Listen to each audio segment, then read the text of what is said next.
Paula or Matt, can you hear me?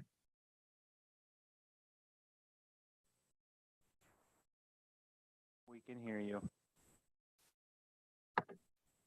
Can you hear me? Yes, can you hear us? Yes, I can now. Thank you.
Good evening. My name is Mayor Mike Wickers, and this is the Cottonwood Heights City Council business meeting for April 5th, 2022. We will begin our meeting this evening by reciting the Pledge of Allegiance, and I've asked our Public Works Director, Matt Shipp, if he would lead us.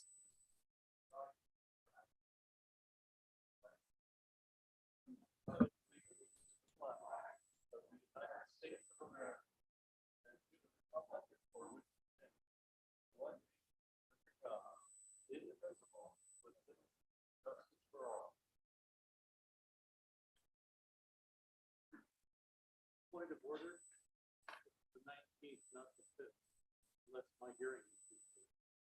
Thank you. I must have.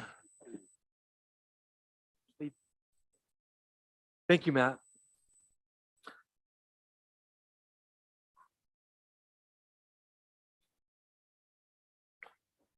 Okay, so a dear member of our community passed away recently. His name was Don Anzac, and the city council has created a proclamation in his honor, and I would like to read that at this time. Whereas Don Joseph Anzac passed away on April 5th, 2022.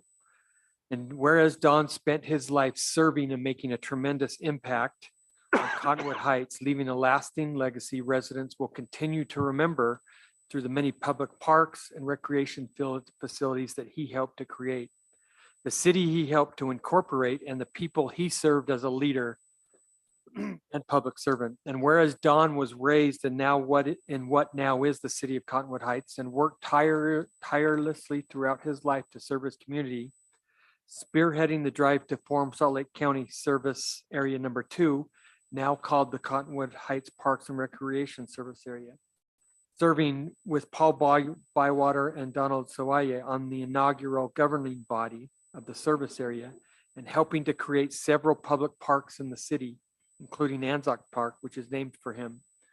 And whereas in 1971, Don also helped create the Cottonwood Spa, now the Cottonwood Heights Parks and Rec Center, which originally included an indoor 25-meter pool, diving pool, hot tub, and locker rooms, and is now one of the largest public recreational facilities in the Salt Lake Valley. And whereas Don was one of the 5 incorporation sponsors to create the city, strongly supporting its formation, and from 2005 to 2010 served a 5-year term as a member of the city's first city council, where among other things he advocated creating the Cottonwood Heights Historic Committee, on which he subsequently served from 2013 to 2020. Whereas Don spent his retirement years helping to maintain the service area's many parks, in which he said was his favorite job ever, working as a crossing guard for Bella Vista Elementary. Now, therefore, we as the City Council of the City of Cottonwood Heights hereby proclaim Tuesday, April 19th, 2022, to be reserved as a day of respect and honor in memory of Don Anzac, a giant of our community, while also expressing our sincere condolences to Don's family.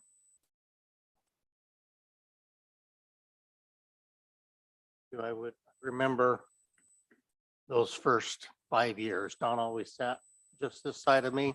So whenever we say the Pledge of Allegiance, I can still hear his voice. He always added a lot of guidance from his many, many, many years of service, especially to someone like me who had never taken a dive that way before. Thank you, Councilmember Bracken. I appreciate that. Okay, item 4.0 on our agenda this evening is a citizen comment period. This is a time for citizens to address the council concerning whatever matters they desire. Each speaker will have 3 minutes to speak. Please review the public comment procedures on the last page of the agenda. If you haven't already filled out a speaker card, please do so and hand it to a staff member who will get it to me. When making citizen comments, we request that you speak into the microphone so that your comments can be recorded, that you give your name, and that you avoid insulting language or comments. The audience should avoid expressions of support or disagreement, such as clapping or hissing, so that all the speakers will feel like they can safely express their thoughts. The council is here to listen, but you shouldn't expect it to engage in a back and forth. If you do raise questions, staff will respond to you within a few business days to discuss your questions and provide responses. So the first comment that I have tonight is Jenna Ray, if she would come up to the.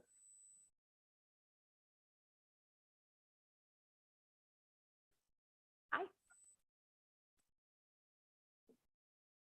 I'm Jenna, and I'm a homeowner to the property directly south of the Cottonwood Heights property up for the proposed zone change, 3526 West Fort Union Boulevard. I'm asking the council to vote no on the rezoning of that property, keeping that lot zoned for single family and rather than changing it to allow multifamily dwellings. My wishes align with 90 other petition signers from the neighborhood and surrounding area that wish to keep the Cottonwood Heights community zone for single family units. We wish to keep this a suburb of Salt Lake and not see it become Salt Lake City.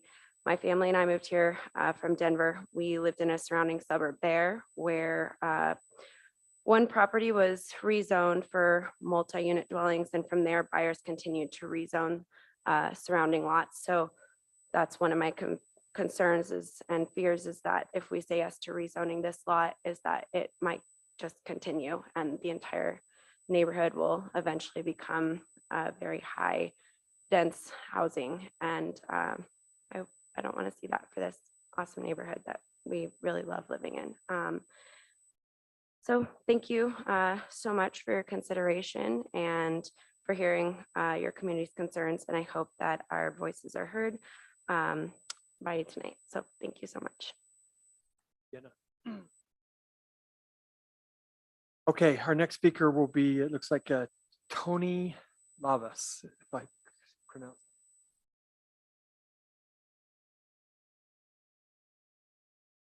Hello, I'm Tony Galavis. I live on 2448 East Cinnabar Lane, and I wanted to talk regarding the considered development of the Hillside Plaza.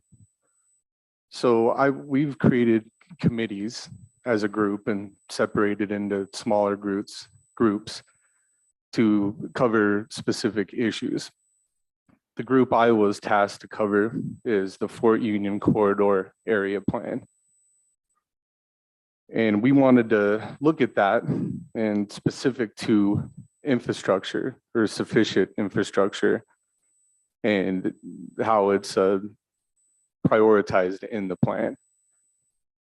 So we wanted to ask the question, and we came up with a series of questions that we would like the city to consider. The first is sufficient infrastructure itself. One being roads, specifically the intersection at 2300 East and Fort Union Boulevard, which is already congested. Two being water. We wanted to ask about that specifically as the city is currently repairing a gas line up 2300 South. And just to ask where we were with sufficient water for that area and specific to a high density development that would go in Hillside Plaza. And lastly would be internet. While although private, it could have a very substantial effect on the residents in that area and how that would be addressed. And then we move on to how sufficient infrastructure would be funded. And there is a piece in the plan that would require the developer to provide monetary compensation for preparation and implementation of comprehensive traffic calming and parking management. I would just ask for a little bit more clarity on that as far as with beefing up infrastructure for the items I just named.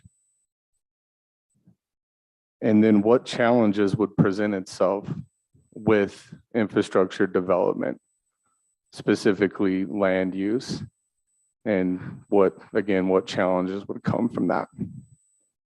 And then lastly, when you get to the end of the plan, there's a portion that talks about implementation plan action tables. And the very first item is it states complete a traffic study that clearly identifies the threshold of the intersections of 2300 South, Highland Drive, 1300 East, and Union Park Boulevard.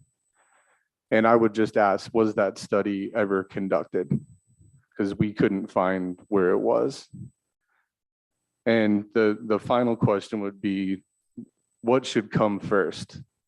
A high density development or sufficient infrastructure to accommodate said development? Thank you. Thank you, Tony. Appreciate that. And we will be in touch. Okay, the next speaker that I have is Brian Schutz. Sorry about that. I'm not, I was originally on that same committee, but other activities have intervened. Brian Schutz, 2278 East Emerald Hills Court, right down the hill here. I'm concerned with the idea that the state is expecting the city to develop a plan for growth. I think the city has a right to expect the state to develop a plan for water, because this is the edge of a desert. We aren't squeezing water out of the air.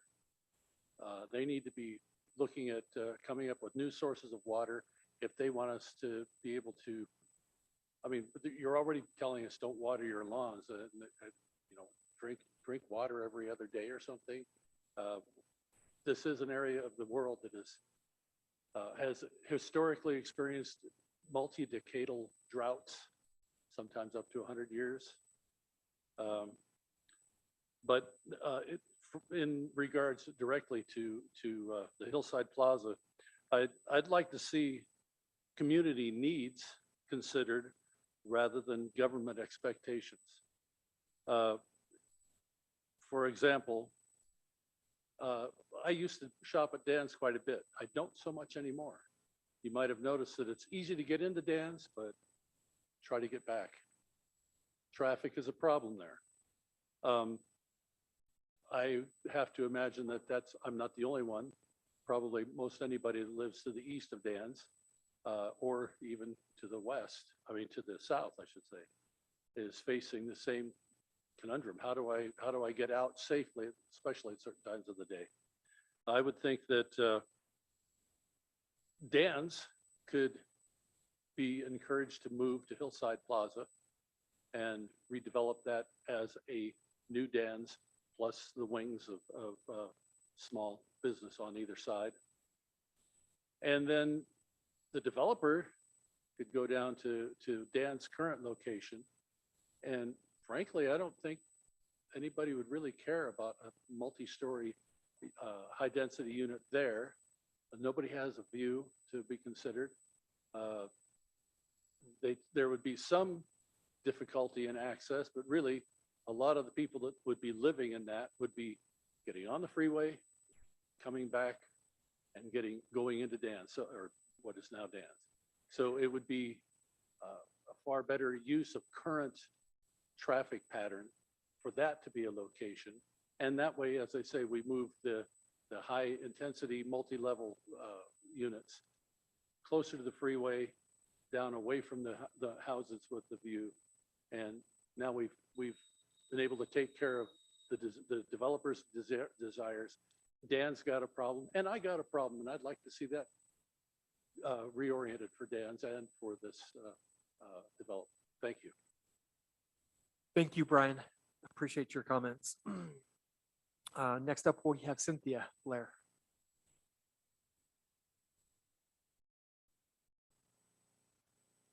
Hi, my name's Cynthia Blair. This is getting to be kind of a habit for me. I think that I pretty well stated my case and the reasons that I would like you to vote against rezoning the property on Fort Union Boulevard. So since I've stated my case and emailed all of you and talked to most of you. I mostly just want to thank you so much for your time and for your consideration and for listening to us and for having compassion and considering our perspective. I also want to thank the Planning Commission, Mike Johnson and Andy Hulka, when I called to talk to them about the proposed change and asked for information. They were gracious and gave me information and statistics and were very polite. I'm also really grateful for all of my neighbors and friends who have supported us, who've signed the petition, who helped pass out flyers. And I would just like to again encourage you, please, to vote against changing the zoning. We would love to keep our area residential, single family. And we think that the city planners had that in mind, because even the general plan talks about the residential office, if they were to move to that in the general plan, keeping that in harmony with the neighborhood. And so it doesn't disturb the general residential nature of it. So thank you so much. Thank you, Cynthia. Appreciate your comments again. Melanie Jones.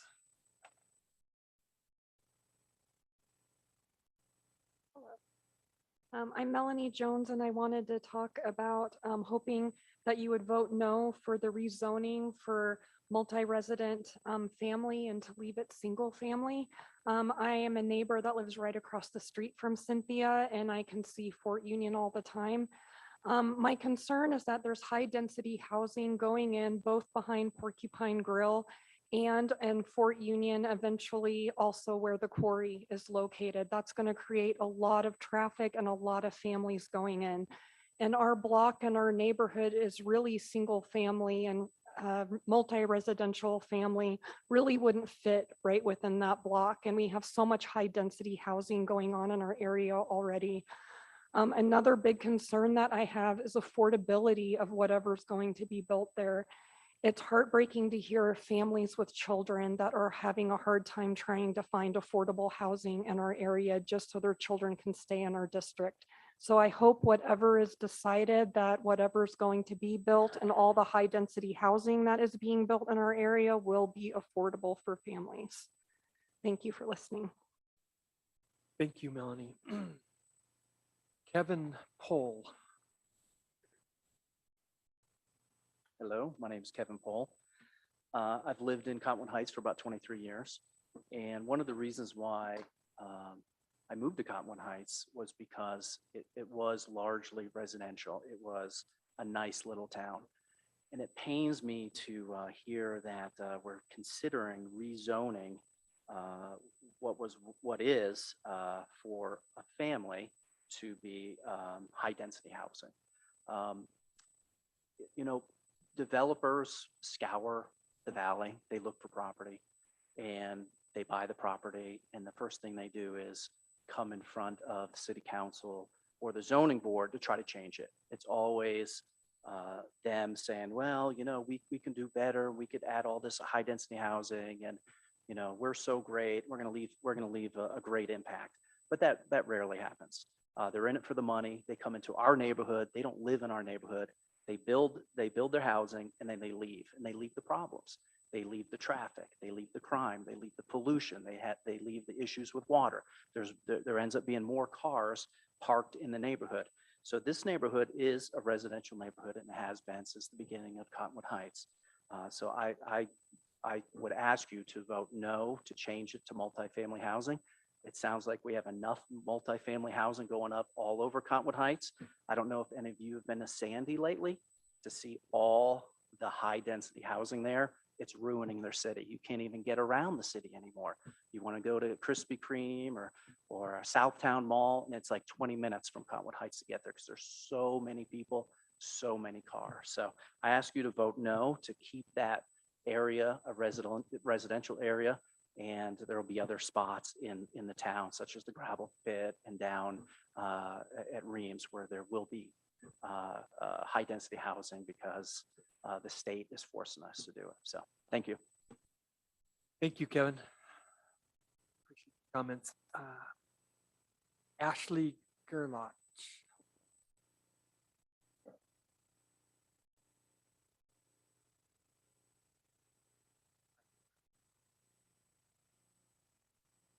Hi, I'm Ashley Gerlach. I live on Cinnabar Lane. Thank you all for having us here today and for each of you being willing to speak with so many of us over the past few weeks just to help us understand what's going on, both with the current zoning, what potential options are for that property, and then just kind of, I think we've all really appreciated how willing you have been to hear comments.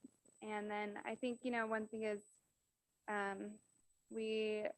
I think we all know that Hillside Plaza area needs some kind of redevelopment. Just looking at it, it's a little bit run down. Clearly, there are very few remaining businesses there. And so from my perspective, it's not if that will be redeveloped, it's when it will be redeveloped. And so just thinking about kind of what as a community would fit with that project, there's obviously monetary constraints and different competing interests, but one thing that we've talked about in our committees is just trying to think about, okay, what would work there? And one thing that's been discussed is the impact on, our infrastructure, as Tony mentioned, and just being prepared for whatever could go in there. And one of the things that one of the committees looked at was just the impact on public safety. So obviously, the more units we have in a small area, the more constraint or more demands there are on our public safety providers. So a few committee members spoke with Chief Rousseau and came to a few key points from that discussion. One was that a high density housing development, such as what was described, would require a minimum of one full-time employee, which would be needed at a cost directly to the taxpayer. There's also concerns about the potential for increased services, particularly because a lot of Cottonwood Heights police time is already spent in congested unity areas, which are high density housing. Obviously, the current zoning neighborhood commercial already does allow for multifamily housing and certain things like that, but it's just the more units you put on one property, it seems that from Cottonwood Heights Police, they end up spending a lot more time proportionally in those areas. The other things from Sean Peterson, the fire marshal, there are currently 2 fire stations in Cottonwood Heights. Currently 1 ambulance covers all of Cottonwood Heights and 1 ladder truck. And so they would need 1 additional staff to cover increased needs with this size of high density apartments. Another committee member spoke with residents at the Santa Fe and Hillrise apartments and things that they've noticed since having increased housing in their area. Car vandalism rising, increased trespassers, and as well as just an increase of crime in those areas. So thank you very much. Comments. Sahil Oberoi. Wow.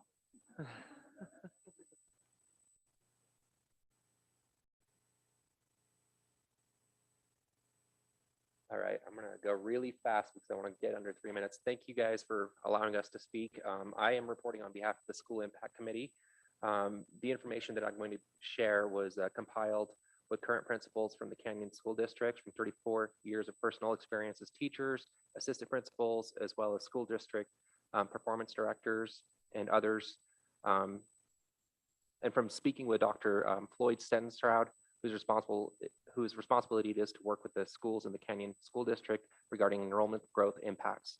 So overcrowding of schools has always been an issue in Utah due to large family sizes and a historical pattern of inadequate funding of the WPU, the weighted pupil unit, or how much money is designated per student for their education. When a school experiences an influx of new students and their student population grows, so do their classroom sizes. This is also very concerning if you have an immediate influx of students as a consequence of high density housing. It is not uncommon for elementary school class sizes to be 28 to 32 or larger, and middle school class ranges from the low 30s to high 40s. Despite a funding ratio around 30 per classroom, high school classes are often in the mid 40s. Again, with funding ratio per classroom far below those numbers. When classroom sizes grow to the point of overcrowding, there are direct consequences of that growth. Several are listed here. Increased instances of disruptive student behavior requiring time and attention of teachers taken away from teaching. inability of teachers to provide an adequate attention to all students, including those who may be struggling with learning, inability of teachers to thoroughly and adequately teach all the required curriculum, often leading to lower year-end testing scores and students not being prepared for the next grade level curriculum, inability of school and teacher personnel to provide timely information to parents regarding their students' progress, actual physical crowding in the building, in the halls, lunchrooms, classrooms, can lead to student injury. In large apartment complexes, such as the one that's being discussed for Hillside Plaza, there are requirements for a certain percentage of the available units to be federally subsidized as low-income housing. This percentage is based on square footage and the number of bedrooms per unit and cost of rental per unit. It can be as high as 20% of the units in the building. This too can have an impact on schools. Individuals who meet the qualifications for the available low-income units would normally also qualify for free and reduced lunch and fee waivers at schools. A school with a large number of students receiving free or reduced lunch and fee waivers often also are not able to afford as many activities, field trips, assemblies outside the activity classrooms and have to resort to independent fundraising. So there is a direct concern with low-income housing if that is also provided there. One note that we wanted to provide was increased student enrollment coming from large apartment complexes has historically affected elementary schools due to the fact that families living in apartments usually live there while their kids are young. We are seeing a trend that is changing. We are seeing that families are now, due to lack of affordable housing, staying in apartment units and continuing to have their kids go to these schools. And we don't believe that the infrastructure currently could sustain this. Thank you. Thank you, Silen.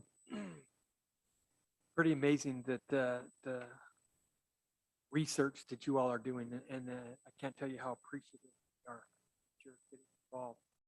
David Burton.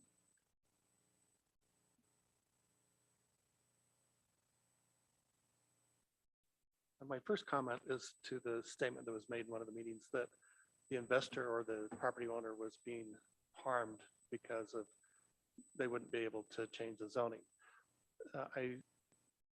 My degrees in finance were for 3 different banks. I was an assistant treasurer and portfolio forecaster. So I know about investing. When you go and look at investment, you calculate all those things and you do a range. You say, okay, what's worst case scenario? What's best case scenario? And then you don't deal with it if it's not below a threshold that you can meet. So the zoning has been known for a long time, hasn't changed. And it's not been changed recently. So whatever is known was known when they were offering the property or looking at buying the property. So they've not been harmed. So unless they made a poor decision and didn't think it through, which I don't think that's the case with these folks. I've lived here before this town was created. Kelvin was a friend. I pushed him to run for mayor. And one of the things driving that was that they didn't want to be victimized by Salt Lake County's zoning practices. They wanted to control it here and keep the community as it was. If I had known that some future date, some future administration was going to change the zoning and turn it into a high density area, I wouldn't have moved here. And I suspect that many of the other people in this room and in this area would not have either. Another question that I have is, there's been a statement that it looks shabby over there in the plaza. That's a self-inflicted wound. We've talked to the Reams managers before the left, say what's going on, and they said, well, they wouldn't renew our lease. And we asked, well, what about the COVID? Is that damaged you? And they said, no, we've had some of our best years because of it, because people are coming in here and buying things in bulk because they're afraid that they won't have the money. So whoever's spreading that thought that they left because they ran out of money, that's not correct. And there's another business owner that we knew that said that their lease was not being renewed. So this is a self-inflicted wound. They've already spoken to the traffic.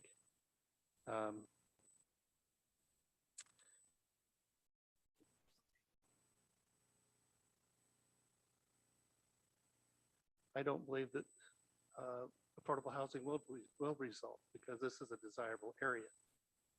So because it's a desirable area, there will be people who will be willing to pay higher rents. And so the rents will in fact, I believe, inflate over time. They won't be affordable. Thank you. Thank you, David. Okay, Robbie McFarland.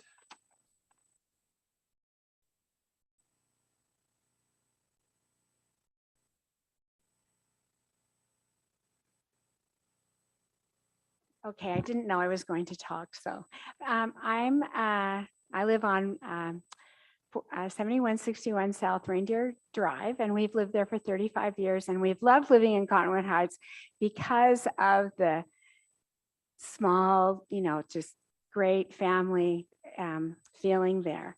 And I know that growth is going to happen, but I feel like it's not being very well thought out, that we're just like, oh, we need apartments. We've got to put some here. We've got to put some there without really thinking about the neighbors. I would like our neighborhood to remain residential, single family. Please vote no for the change of zoning. Thank you. Thank you, Robbie. Randy Whitehead.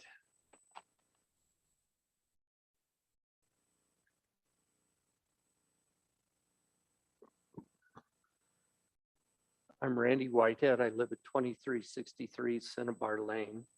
I just wanted to share a couple thoughts about some mitigation issues about any development that gets proposed. And I'm going to say specifically for Hillside, but these really apply for most any development.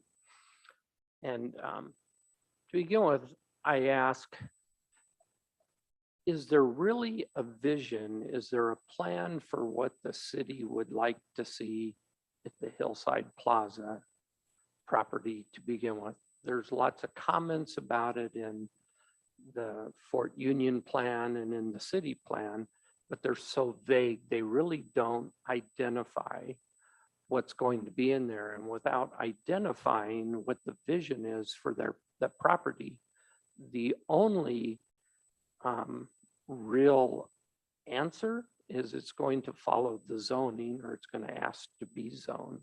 But I really believe that the city should create a vision for what it really should become, because in all the city documents and all the plans, it talks about a city center, it talks about a gathering place, it talks about being the face of the community and how important that is. But those elements are not defined, and without them being defined, they really mean nothing. So I would encourage the city council to actually define what should go there. There's been a preference that has been stated multiple times. It would really be nice if the city would consider purchasing a part of it so that the city could have some control over what it looks like. And I am certain that many, many residents would be happy to see a bond floated or something, and even pay a little bit more if they needed to see that happen. Now, as far as mitigation on some of these developments, I think the setbacks should be far greater where the property borders a residential neighborhood than what they currently are specified in the current zoning. A good example of something that you might want to consider is the biking path and the hiking path that borders the residential community, their backyards, and I think it's called Cottonwood Corporate Center, the 30th East property. That is a beautiful walkway. People walk their dogs, they jog, and it really adds a lot. It would add a lot to the community. I think I get a couple minutes because I'm representing the group. Yeah, sorry about that. I also believe that the property at Hillside Plaza, the retaining wall is failing in many places and it would need to be updated. And so I would hope that any plan that gets proposed, that becomes a part of it. There were issues when they built Hillside Plaza from the vibration of the excavation that damaged many of the homes. And the homeowners had no place to go unless they wanted to file a lawsuit. So I think there should be some provisions to allow homeowners to be compensated for their damage. There also needs to be some dust mitigation during any construction that would happen. Other issues that should be addressed, there's much noise that happens currently during early morning hours on Saturday mornings. And sometimes, even though complaints are made, nothing really happens about those. So I think something should happen. We've had issues with the lighting shining into the homeowners' windows, and those were not completely mitigated and so forth. So what I hope you feel is that there are a lot of people that are concerned, that are willing to be involved and make a difference. And we're trying to promote suggestions that could help mitigate problems. But all of us would really like to be involved. And Sean, I want to just make one comment. This is on a different topic, 2300 East. It doesn't have sidewalks. If you ever try to walk along 2300 East all the way down, it's really a problem. Our little nonprofit, CH Neighbor Assist, we would be willing and able to help with any redevelopment of the sidewalks and park strips along 2300 East. And we'd even be willing to raise funds to help accomplish that. Thank you. Thank you, Randy. Appreciate that comment, those comments. We have a gentleman named Ted Boyer who is given a comment that we will put into the record. Not here today, but for everyone. Like we might.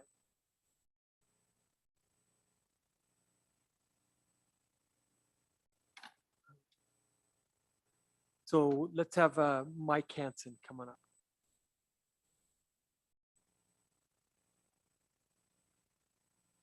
Good evening, Mayor and Council. Good to see you. I want to say thank you for the acknowledgement made for Don Anzac this evening. He was a staple in our community, let alone a good friend to many, and it was very appropriate, so thanks. Tonight, I'd like to talk a little bit about something that I'm a part of, and Councilperson Burrell and Councilman Peterson is, and that's Citizens Academy. All the years I've heard about this, I've never attended until this round. And I want to say thanks to the chief and for the staff in our police department for putting this on. I know they spend a lot of their own personal time in it.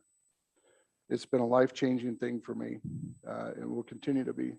I'm very appreciative that our city has this opportunity for citizens to in some way be a part of what our officers do, what they see, what they have to go through. So thank you so much. Also, I want to reflect a little bit. A couple of years ago, we had lots of citizen comments that would fill up, and many of those were over Zoom. We weren't able to come into the chambers and to have discussions, and some of this was done on more of an activist basis. And what we're seeing here tonight is citizens who want to be informed about potential things that are going on, and have formed committees to be informed and to try to find answers to something that could be really helpful, and particularly around the Hillside Plaza. What I've found as I've met with these people, and met with many of them, is that we're not a bunch of NIMBYs. We're people that want to be a part of something that will be good. We understand that development needs to happen there. It needs to be, something to improve our community. As we read through the plan and some of the things that were emphasized in it, in the last one that went through, I keep seeing this as a vision of a crown jewel of our city. And what do we got to do that? What's the possibilities of just keeping that as something that is really, what it needs to be, and that is our crown jewel. People can get frustrated, but this group is calm. They don't get mad. They don't pound their fists. They're not calling people's names out or anything. And so I feel very comfortable with that. One final thing too, that really kind of bothered me in the first meeting this developer had at Hillside Plaza. One of his first comments was he stood up and talked to us all that were there. He said, let's face it, folks, retail is dead. I challenge that. I don't think that that's true. He said, retail is dead on this property. And we heard tonight a comment that many property or shop owners there didn't have the opportunity to renew their rent.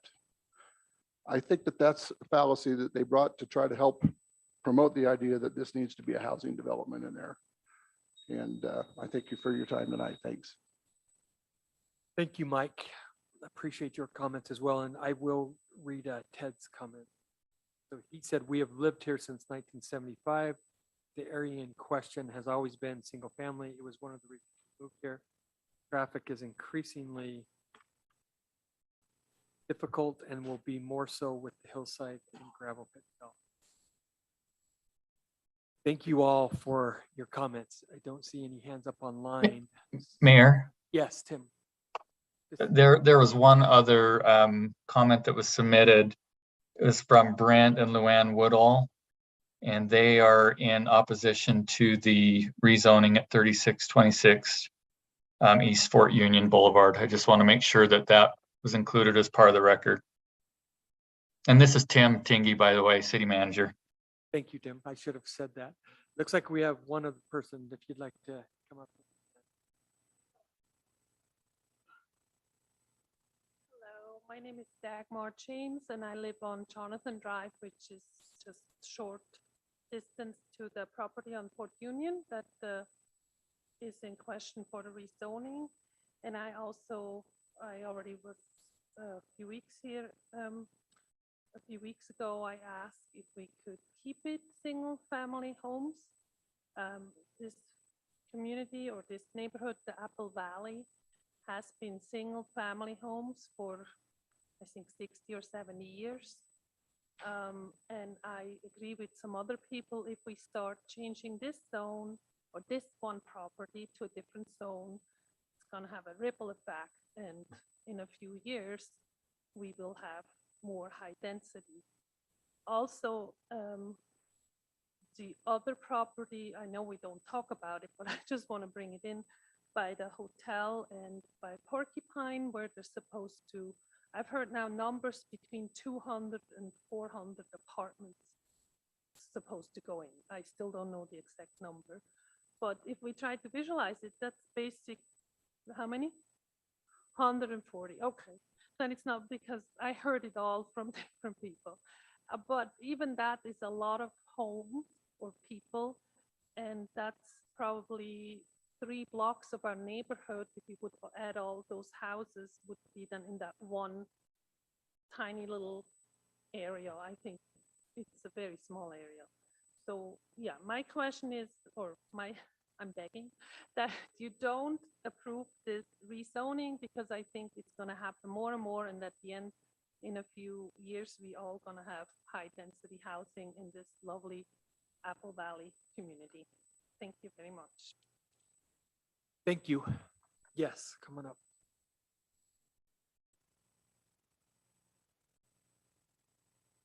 Hi, my name is Mary Ellen Johnson. I live at 3489 East McIntosh Lane. I'm about a 1/10 of a mile from the property on Fort Union. And I ask that you do not change the zoning on that property. I'm coming to it from a point of neighborhood watch. I'm the neighborhood watch captain there for the last 3 to 4 years. And we've had a big increase of crime in our neighborhood. And now with the Center Canyon apartments that will be going in there too, I know we will be having more crime. So I'm approaching it that way. And I hope that you do not rezone that area. Thank you. Yes.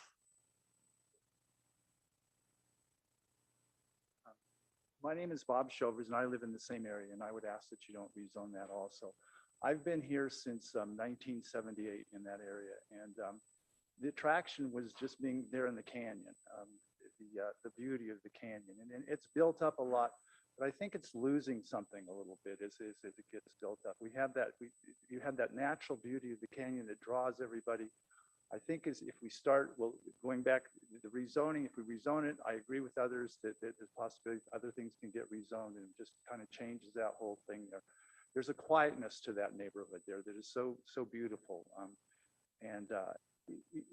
It adds to the canyon. If we change those things a little bit, then I think all of a sudden we start to get chaos, get more activity in there. And we lose what's so important to Cottonwood Heights, which is our big Cottonwood Canyon. Thank you. Thank you. Okay, with that, thank you for your comments this evening. I will close the citizen comment period.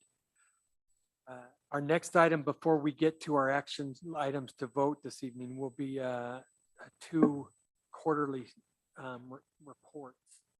The first one, we will invite our Finance and Administrative Services Director, Scott Jurgis, up.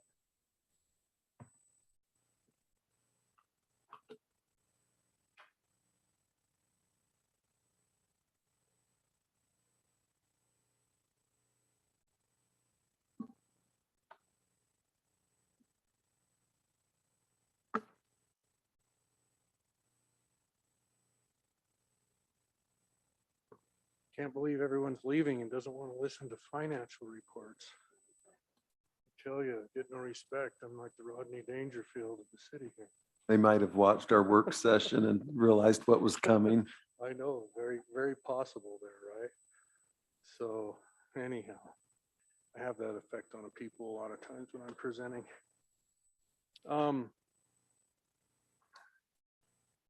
So to go through, this is a report that we generally do every 3 months. We're going to go through, I printed one out for each of you in case you want to take notes on it or anything. This report just, it focuses on a lot of different categories of our revenue and then on our expenditures in our general fund in total.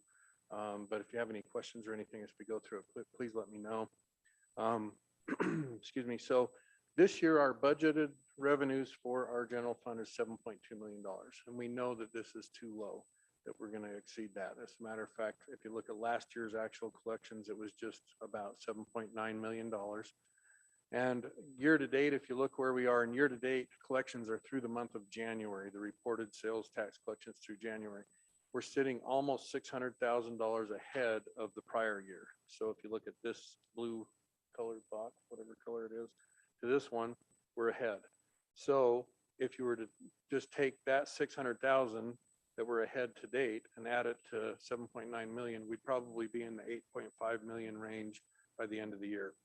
So we actually put that in our projected revenues for the current year in terms of where we think we could be. We could be higher than that if we keep going down this road. We're about 13 and some percent higher than where we were last year, which was a record year. You can see how much higher last year was than the prior years in terms of the increase. So we're watching that, but we're projecting to be about 8.5 million. And again, as mentioned earlier, if that were to occur, sales tax would become our #1 revenue source for the city. Currently, that's property tax at about $8.2 million. And so we'll watch that and see if that really occurs this year on us. Number 2 here, the second slide, is our county option highway transportation sales tax. This was a sales tax that was voted in several years ago. In 2020 was the first year of collections. We have budgeted about $600,000 for this revenue. We received just under $600,000 in 2020, a little more in 2021. And so far to date, which again is through January, we are sitting about $58,000 ahead of last year. Our budget is $600,000. We're easily going to be in the 650,000, maybe a little bit better than that by the end of the year.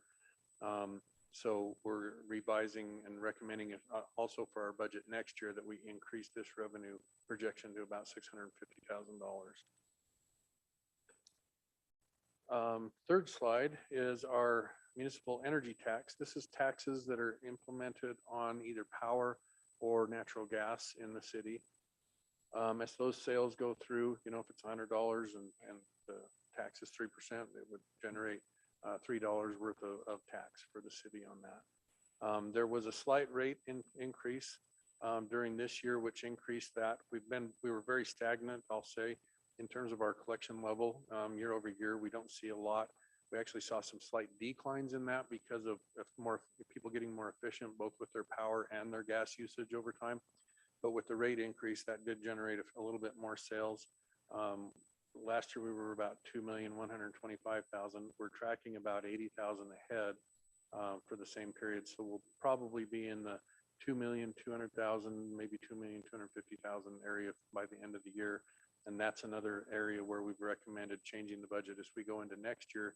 I can't remember if I recommended that at $2.2 or $2.25 million for the budget for next year. Cable TV is also an item that is taxed. This, you can see it's been in slight decline each of the last several years. Interestingly enough, we're slightly ahead of this year. Not sure exactly where that will end up translating as we go through to the end of the year. Sometimes there's some quarter over quarter adjustments as people are either ahead or late with their filing their taxes as they collect those taxes. But we don't expect that to be much different than the budget that we have at $310,000. Class C road funds. Class C road funds are generated on a fee per gallon of gas. And you can see the breakdown when you go to the gas pump. It'll show you a little bit that goes in there. I'm not actually sure the amount that's the local municipal amount that goes on that right off the top of my head. But our revenues on this, they fluctuate a little bit. You can see they went up between 19 and 20, and then they went down between 20 and 21. We're sitting a little bit ahead of 2021 at this point in time in the year. But again, some of that can be affected by reporting periods when the gas stations report. If they're either behind or ahead in terms of their reporting, that can be affected a little bit. So we'll watch that as we go through the end of the year. With gas prices being high, it could be tamped down a little bit if people choose to drive less, or also as we get more efficient cars, that also declines on us. So we'll watch that and see what it actually ends up doing. Last year was down a little bit because if you remember at the beginning of the pandemic in about April of 2020, we weren't driving a lot. There was a lot of schools were shut down and they were doing online schools and other things like that. And that did definitely affect the revenues in 2021, which would have been the last half of 2020 and the first half of 2021. So having some recovery back up to near this $1,290,000 makes some sense. But going forward, we're keeping our projection right about this $1,240,000, $1,250,000 area. All right, our general fund expense trend. So as we go through year over year, we kind of have some natural growth in our numbers. There are inflationary type cost increases that we pay for things such as our software subscriptions that we have. Each year we go through employee compensation changes and some benefits inevitably change year over year. And so we see some of that. So if you look at our year over year, and you can see in past years, we have just some general increase in our expenses. We are about 1.43 million ahead of our 2021 spending. And much of that is due to a combination of the American Rescue Plan state and local fiscal recovery funds that came in that we utilized to pay for a variety of different things. One is we sent some up to the rec center to do some capital projects up there. One of those items is that we utilized some of that to do the door locking project through the city to get a few more doors that will be on a fob basis to open and close them. And then also some more doors that will open and shut automatically. And that also helps us to be in preparation for ADA compliance for different things in terms of access to the building. Some of those things, plus just natural growth, again, referred to from compensation and or benefits growth year over year. So we're in shape where it's not something that I'm worried about, even though there's growth year over year. That's kind of expected growth in terms of our general fund expense trend. Last week on Friday, when City Manager Tim Tingey sent out the council communications, he also included in there the what month are we here? The March monthly financial report that has a little bit more details than what's included in here in that report. And that report is also posted online where the financial reports are on our city website. So those are available multiple different ways for the public and for you as our city elected leaders. And so that's kind of all I have in terms of everything. I don't have any concerns in terms of what I've seen coming and going out of our budget this year. We seem to be doing well in terms of, our spending compared to budget, being careful in the funds that we do spend. And I don't have any concerns at this point in time. Well, thank you, Scott. Yeah, and you addressed this in our work session as well and gave us some great. Appreciate all your hard work for us. Thanks. Great, and we'll now invite up our UFA Assistant Fire Chief Riley Pilgrim.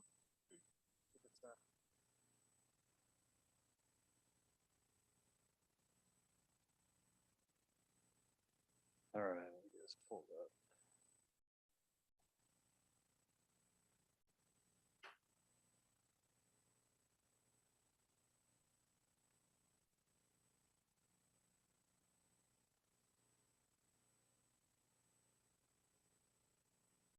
All right, so what we have for you tonight, Mayor and Council, is our quarterly report for the first quarter of 2022, so January 1st to March 31st.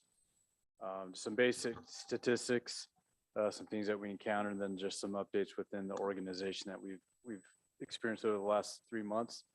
Then later tonight, we'll have a separate presentation on the fireworks. So for the last quarter, so these last 3 months, we just went through, Cottonwood Heights had a total of 564 incidents with us, with Unified Fire Authority. Out of those, about half, just under half, were what we classify as emergent. So just as a reminder, emergence when dispatch sends us as a lights and sirens response. So it's a life-threatening or urgent situation where we need to get there as quick as possible. Dispatch is ascertaining that just by asking a few basic questions that are getting us out the door as quick as possible. The other 60% that aren't emergent, the captains or the officers of those apparatus have the decision to go emergent if they hear the details and they feel that that needs to be done otherwise. So we did see an increase in this number. The data that we were getting before, the way dispatch was doing it, our emergent calls are actually much lower, but we were able to make some corrections, and this is pretty representative of what we're seeing with as far as our emergent 911 calls. Going back over the last few months, it's been interesting, and we're actually seeing this in a few different areas, but our call volume is slightly increasing. It's not increasing to a level that we're worried about anything, or there's anything abnormal going on, but we have seen this, especially with our ambulance responses. We're at about 1,000 more transports over the last year than we've had in the previous years to that. So we are seeing a significant increase in calls throughout the valley, and Cottonwood Heights is seeing a small piece of that here. So for us, we just break down again the most common call types in regards to fire, medical response, and then just miscellaneous calls. 4 structure fires, so crews on scene did find an actual fire that they're able to handle. 2 outside fires, others could be just classified as anything that wasn't as house fire or wildfire outside. And special outside fires too have different classifications of that. Just different components that when the crew arrives, they may choose just some unique to that situation. One thing that did make the news, which was pretty interesting related to our fire dispatches, was recent kind of arson events that occurred at one of the more prominent business or building occupancies, where it was pretty concerning with the person who was doing that was actually a security guard who worked there, and their job was to report those kind of things, not create them. So so we worked hand in hand with the police department, our arsonist investigators, as well as PD, were able to catch that person actually pretty quickly based off of the incidents that were going on there. Luckily, they're all small, they're all minor, and likely the others kind of fell into that category. Trash can fires and just small things that are big problems in a building like that. EMS calls, kind of standard for what we see out here. Significant number of falls, sick people, had quite a few traffic incidents, and breathing problems, unconscious nature. So just, again, initial details, and information provided to dispatch. Crew verifies it, and that's kind of what we're seeing here. So not a whole lot of extraordinary things here. Something that's typical with communities, especially in the aging population, we do see a lot more falls, a lot more sick patients. So nothing out of the ordinary here that we're really too concerned with, and pretty standard calls for what we see quarter to quarter. Others, again, these are just calls that also tie us up, or we respond to quite a bit, as unintentional detectors. So false alarms, we got on quite a few false alarms. Those are, they're real until we get there, and we need to make sure nothing else is going on there.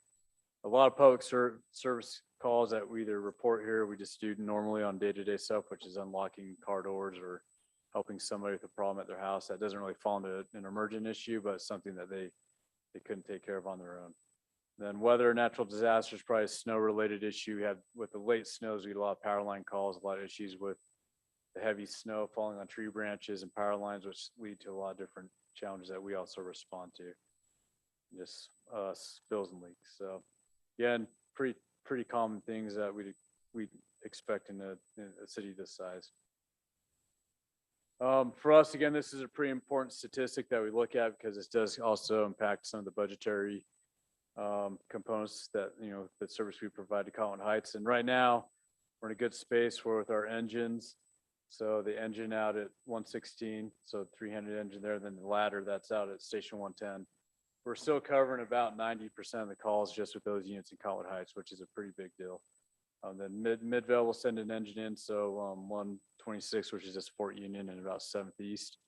Then 112 and Holiday. So 112 is a little bit farther out in Mill Creek, where they have quick access to that most eastern part of Cottonwood Heights where 116 goes, and Holiday. So those are your others probably within that 25, but the resources within Cottonwood Heights are covering majority of the calls, which is exactly what we want to see.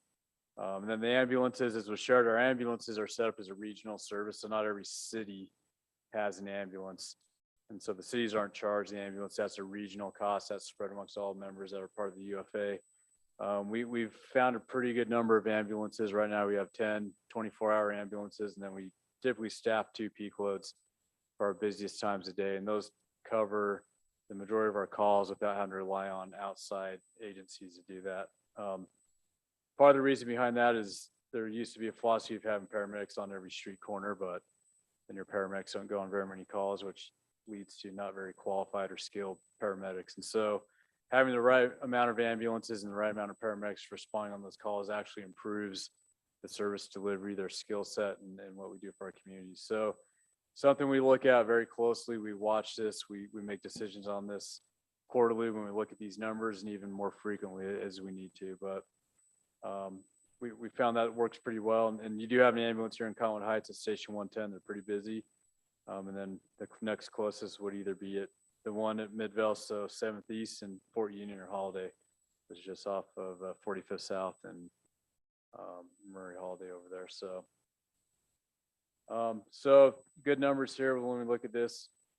And just remember, the 742 doesn't necessarily correlate with the 546 calls. That's because these are multiple unit responses. On a house fire, we'll have 5 apparatus show up, and so that's accounted for in these calls. Every call typically gets 2 units, an ambulance and a truck, a fire truck, depending on what's going on. This is something too that we were looking at, and I was kind of comparing it to last month's numbers. So the percentiles, so of those 240 emergent calls, at least 120 of those we're getting to in 5 minutes and 3 seconds or faster, which is great news. And then above that, 7 minutes and 51. Last quarter, we were at just under 6 minutes for our 50th percentile and 8:39 for our 90th. So a lot of that could be attributed to weather, could be attributed to traffic, a lot of different things there. But these are good numbers. We like to see us getting to the scene safely but quickly, so we can take care of those problems. Again, this is only our emergent call time, so our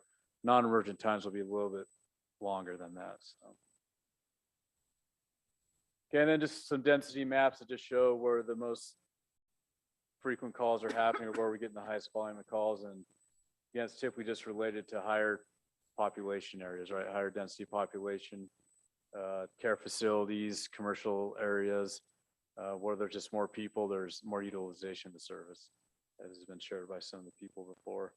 Again, something we watch, we pay close attention to our call volume in the national standard, and Cottonwood Heights were well below the call volume for adding additional stations, but additional people are definitely helpful with the 3 or 4-handed staffing. But with this, we definitely look at this, and these numbers are important to us because it does gauge if we're meeting the needs of the community. And right now, we're at about just over 2,000 calls a year for Cottonwood Heights, and the next step up would be 2,500 plus. We'd start looking at stations or things that we need to modify. So then this is just another version of the same map. The darker the area, the more call volume that we're experiencing in those locations.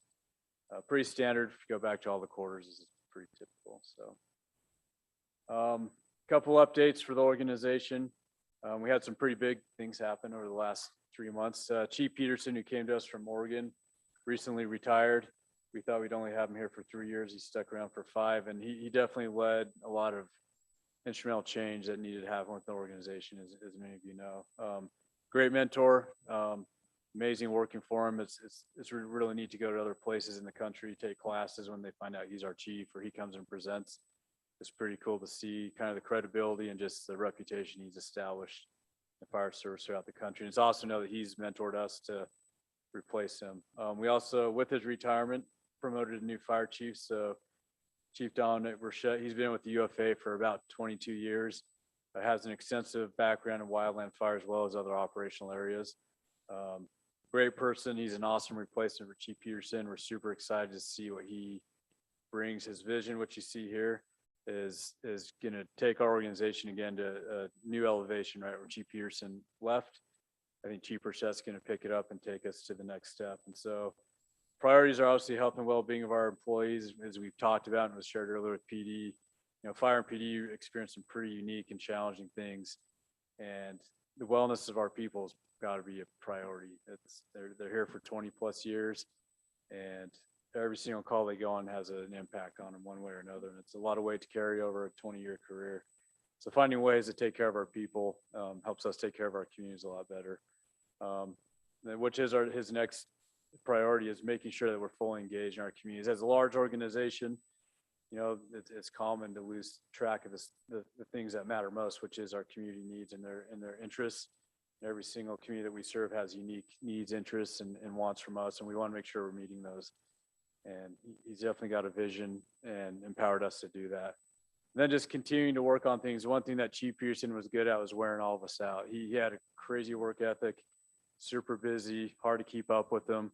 So our goal is to study some of the things he put into place, make sure they're working well, and then make changes over time as we see necessary. We're about to graduate 22 new firefighters from a recruit camp. Pretty awesome for us. We're still recruiting a pretty good number of people. We're pushing a lot of people through recruit camps. Been a very beneficial thing to us. This will be in May. We'll have 22 new firefighters working our UFA communities, and some will be here as new recruits working with the experienced crews. And then kind of the last thing I have, which is pretty important, we are building multiple stations right now. One in Midvale is 34 weeks into progress.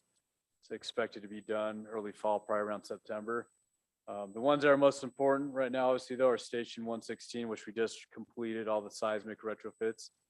So the station up on Wasatch is earthquake ready to today's standard, which is exciting and important. In Station 110, they've been doing a pretty extensive remodel to do also the same thing there. To make sure that one's seismically sound. On the west side of the station, as you drive by, that's where the crew typically resides or sleeps. That whole area has been retrofitted to be seismically compatible, like with today's building standards. It just recently moved into there. Now they're retroing or upgrading the other side of the station where the living area is and the bay. And that's expected to be done within probably 6 to 8 weeks. The amazing thing about that is we were able to move the crew just to one side of the station and not relocate them, which continue to provide the same service for Cottonwood Heights that we want to provide. So other than that, that's kind of the quarterly report. I don't know if there's any questions or comments, thoughts. Right, I have a question. We had a home fire. Was it on Danish? This week, the one was on Cardiff and is it Dell? Yeah. Yeah, and did both of our, did we have a response from both of our I believe departments? so. And then what we're doing right now is what's called AVL. So to get the closest unit there is our priority. So we don't care if it's Cottonwood Heights or Sandy or whoever. But our goal is on an emergent call like that, we want the closest fire apparatus there as quick as There were possible. a number. Yeah, you probably got a full assignment went on the initial fire, which is usually 5 apparatus, a ladder truck or 2, 3 engines, and a battalion chief. And then it actually had to rekindle, which isn't totally uncommon. It's not something we like either, but this morning it kind of, there were some hot spots that poked up and the crew responded back out there. But typically, as long as our crews are in station, they will be responding to those quickly. But if there's another unit in the grocery store, or they're driving through town, going back from the hospital, and the call comes in, the GPS unit will pick them up if they're closer, and they'll respond on that. So we'll see a lot of that. Most of the cities in the valley are participating. So to me, to us as a fire service, that's more important than who shows up. It's just getting someone there. But we know it's important too to be serving our communities, and so we're Fortunate there wasn't anybody there. Yeah, I was under remodel. They're doing a pretty extensive remodel, which for us is usually not helpful. So those fires are a lot harder to stop. They were able to get it under control within the first 10 minutes, but by then it's done some pretty extensive damage. Most total. Yeah. Thank you. Oh, may I just ask one quick Yeah. question? I have in my calendar, May 13th for a unified fire training event. Is that still on? And if That's so, still what on. time will that be? So I think that starts at 8 o'clock in the morning. So our union, our local, our labor group hosts our community leaders through a fire school, which kind of puts you through the paces of, you go through like a recruit camp in 8 hours. So they let you do probably all the hardest stuff we get to do. And so it's awesome opportunity. If you've been, don't scare too much, but it's pretty awesome. I think you'll love it. We have so many people who attend it, and they get a little nervous before they show up, but once they get there, we take really good care of everybody who's there, and yeah, it's awesome. So I hope you can make it because it's pretty exciting. So will you'll be notifying us with more Yes, information? correct. Yeah, either myself or someone from our labor group will be reaching out to you with all the details, and we'll take care of you. So Thank you. yeah, As thanks for usual, coming. she's also going to the Citizens Police Academy, so your real competition is not whether. I was gonna say, I'm not too worried about Ellen. Chief Yeah, is here on- not too worried about Ellen. So I think we'll be in good shape. Yeah. Ellen will love the part where you jumped 80 feet off the ladder truck into that little pond of water. Yeah, it's a little advanced training, but we'll get her there by the end of the day. Yeah. Well, Chief Pilgrim, thank you. Yeah, absolutely. So we're grateful for all that you do for us. I don't know, most people probably don't know this. We are the only city that contracts with UFA that has an assistant fire chief as our liaison. So imagine all of the duties that an assistant fire chief has, and yet we have him as our liaison with our city. That's the only city with Give him cookies. Oh, it is a cookies. Thank you. Yeah, thank for you. coming. Appreciate that. Yeah, absolutely. Thanks, Riley. You're welcome. Okay, we are going to move on to our legislative action items tonight. The first item that we will be considering is 6.1, consideration of ordinance 379-A approving a general plan amendment for 0.95 acre of realty at 3526 East Fort Union and Boulevard from residential office to residential medium density, with the disclaimer or consideration of ordinance 379-D denying a general plan amendment for 0.95 acre of realty at 3526 East Fort Union Boulevard from the same residential office to residential. We are, as a council, very appreciative of the public input on this issue, on this item. We've had multiple emails to city officials, to city staff. We've had multiple phone calls. We've met in person. We've had, like was mentioned during our comment period, a 90 signature that was submitted. And people are very passionate. And what that did, when people get involved, it encouraged us as a council to make sure that we were doing our homework, that we were listening to what their concerns were, and evaluating what we think is the best way to go on this specific issue. Before, we're going to have a little bit of a comment period with our council, but I do want to bring up some of the things that went into our decision on which way we're going to go this evening. Number one, in 2019, there was a land use change. And in that change, it clearly indicates that the eastern portion of Fort Union Boulevard is a little bit different than the rest of Fort Union Boulevard. It's a transitional area that didn't fit the same character as the lower western portion of Fort Union Boulevard. The other thing that the council spent some time on studying is, we are, as a city, we are in the middle of an update to our general plan. And so that general plan, as we've actually had a meeting here at City Hall where it was really, really well attended. We had multiple people come and give us their input for all of the different things that they're looking for in our city. And so one of the things that we're considering is the fact that we're in the middle of a general plan process or update, whether that would be expedient to then change zoning when we're still looking at all these processes.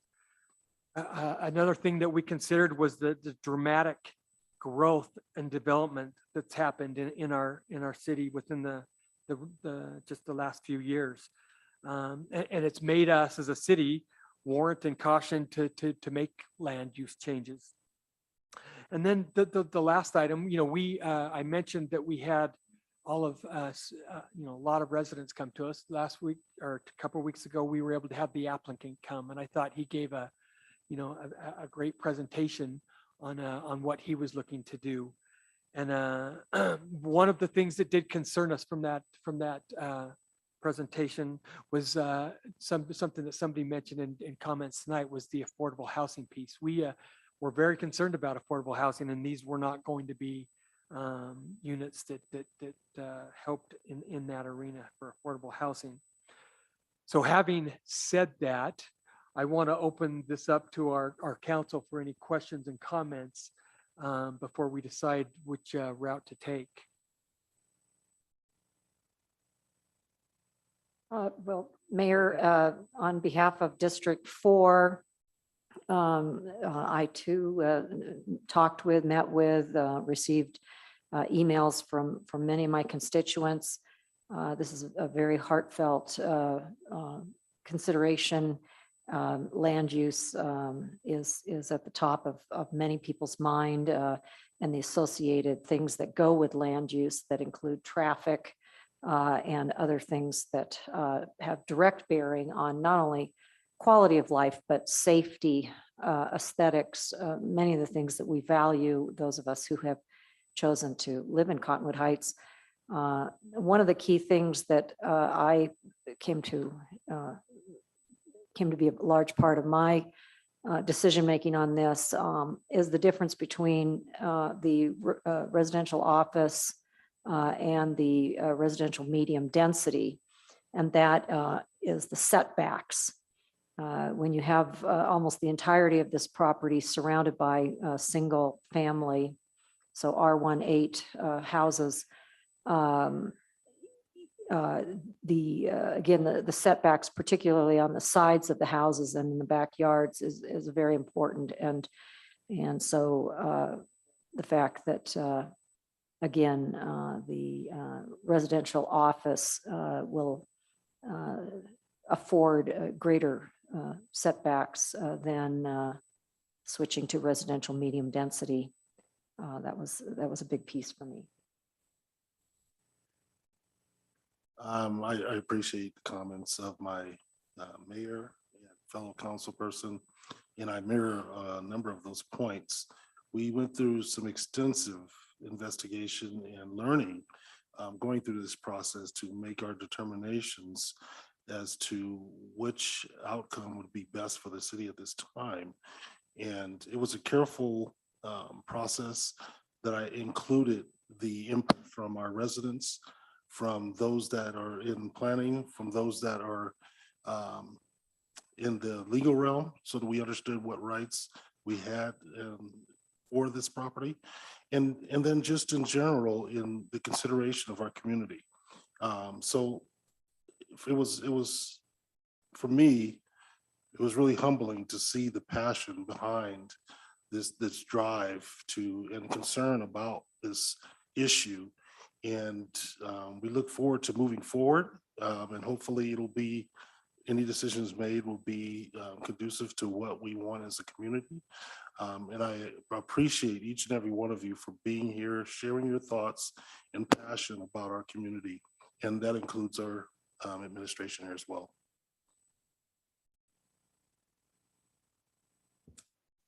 You know, we as a council and the mayor, we are able to go over each and individually one of these different items that we are asked to thoughtfully go through. This is not unlike many of the other decisions that we need to make. We take everything in consideration. And because I understand every point, we love Cottonwood Heights. We want to see it continue to be grow responsibly. And I'm grateful for the public input. I think that has a lot to do with the decisions we make. We also look through staff, and we're grateful for their input through our legal counsel and all of the other entities that we have to base our decisions on. So I am grateful for all the input that helps us make a more informed decision and what we feel like Cottonwood Heights, the Cottonwood Heights we want to have in the future.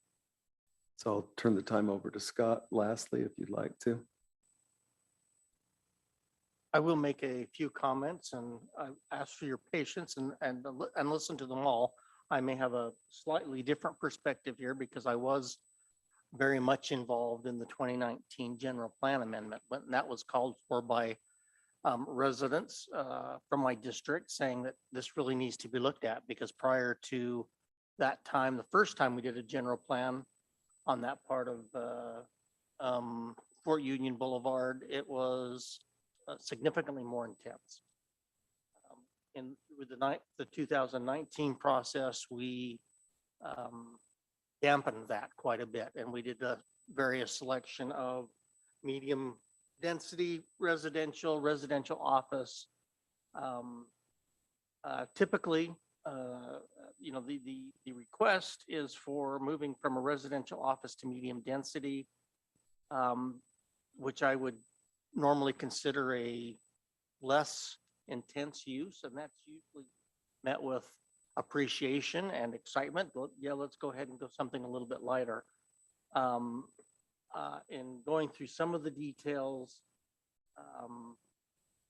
as Councilmember Burrell mentioned, residential office does have some greater setbacks, but it does also have that ability for conditional uses, which are a little more, or can be quite a bit more intense. When I think of residential office, my thoughts go to the west side of Highland Drive as you get off the freeway, from the freeway down to the Kentucky Fried Chicken and Whole Foods area. That is residential office, and that is what our residential office zone allows. And so it was a little surprising to hear some of those desires that it would stay there, but that's, I mean, I understand that, that's fine. When I looked at the comparison of building envelopes between R1 and R2, I didn't see, there's not a huge difference. The R2 allows you to get about 3 feet closer on one side, if that's the way you decide to put it. The traffic for 3 additional units works out typically about 30 cars onto a street, for units 10 to 12,000. With all that being said, this particular land use change, again, I would tend to usually be very favorable towards a residential office to medium density request. I still maintain that the land use process that we went through in 2019 was fairly good. But again, I am one. There are 4 new people on the council, and they have different views. But I would encourage each of the each of you that's here, as we go through the general plan process, to make a focus of this and make sure that what the future land use designation of the property is what you wish it to be. Because I suspect I may be an outlier on this particular. Thank you, Councilmember Brill. Appreciate everybody's, Or Bracken. Bracken, sorry. B, starts with a B. He will apologize later for the insult, Ellen. We've listened to 2 budget discussions tonight, so it's been a long. Okay, I will now entertain a motion to approve either ordinance 379A, approving a general plan amendment, and this is the general plan amendment, or approving 379D, denying a general plan amendment for the property at 3526 East Fort Union Boulevard from residential office to residential meeting. And Mayor, if I could ask whomever makes whatever motion they make, just please include findings to support whatever the motion is. That being said, I'd like, based on what the mayor said and the different comments that have been made, I move to approve ordinance 79-D. I'll second. So we have a motion to approve ordinance 379D from Councilmember Peterson and a second from Councilmember Newell.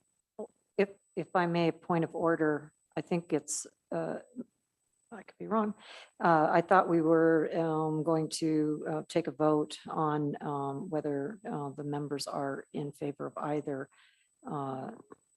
ordinance 79A or 379D.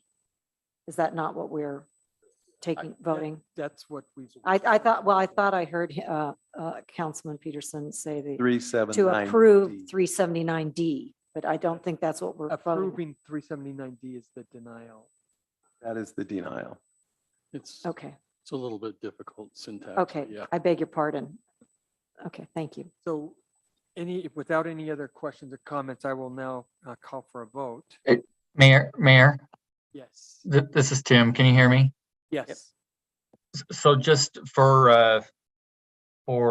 as far as the findings that Shane had talked about, so the items that you had indicated previously related to the land use change in 2019 and the character of the Fort Union area, also the general plan update and progress and growth and development patterns that have drastically changed, along with the concerns related to the lack of affordable housing. Were those the elements of the findings?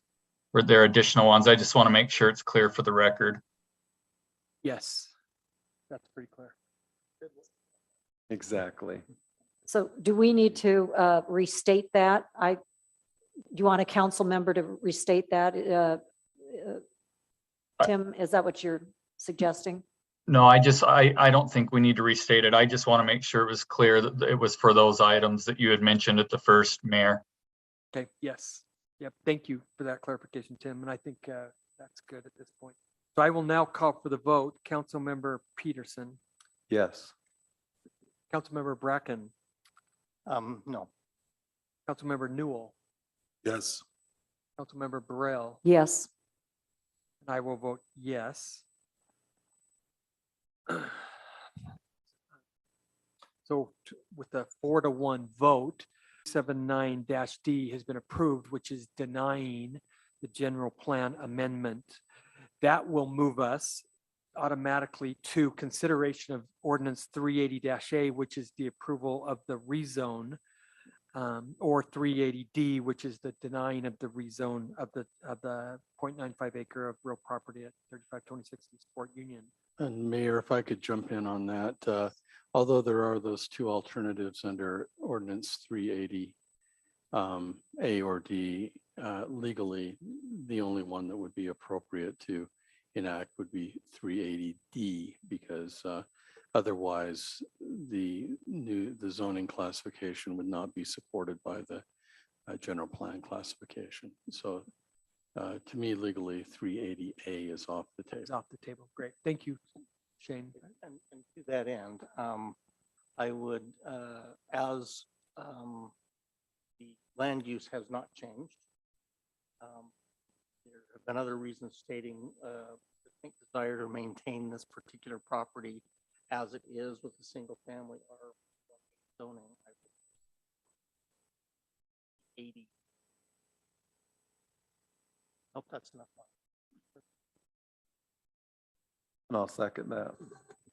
Thank you. We have a movement to approve ordinance 380D denying the rezone request from Councilmember Bracken, and then a second from Councilmember Peterson. I'll now call for the vote. Councilmember Bracken, Yeah, yes. Councilmember Newell, Yes. Councilmember Burrell, Yes. Councilmember Peterson, Yes. and I will vote yes. Unanimous that the rezone. I might, if you don't mind, I might make a comment if I understand Budma correctly that Business and works, business meetings and work sessions. And does the council have any other comments or questions regarding this? well, I think we have found some very good and palatable, equitable local parking issues in some other locations. Just some other ways to handle it where it's not giving preference to one group over another. Thank you. Yes, I just want to concur with Councilman Bracken's comment. I think that this change is going to be beneficial for the city. And I think there's ways to encourage perhaps less car use. People are going to have to be more thoughtful. And if we need to protect residents, we can do that through no parking, painted curbs and other ways other than this special permitting. So I'm very pleased with this change to the ordinance. Thank you. I will now entertain a motion to approve ordinance 381. I move to approve ordinance number 381. I second that motion. We have a motion to approve from Councilmember Newell and a second from Councilmember Burrell. I will now call for the vote. Councilmember Newell, Yes. Councilmember Burrell, Yes. Councilmember Peterson, Yes. Councilmember Bracken, and I will vote yes. Our next item is a consideration of ordinance 382, amending code chapter 14.12.090 concerning roadway design. We also discussed this item in our work session earlier. Is there any other questions or comments from the council at this time? I would like to again commend the Public Works Department. Really appreciate the leadership that Matt Ship and his staff took to look at this code and help our city to see the importance of slower speeds on our roadways. This is an important step toward systematic safety, and I'm very glad to see this coming up tonight.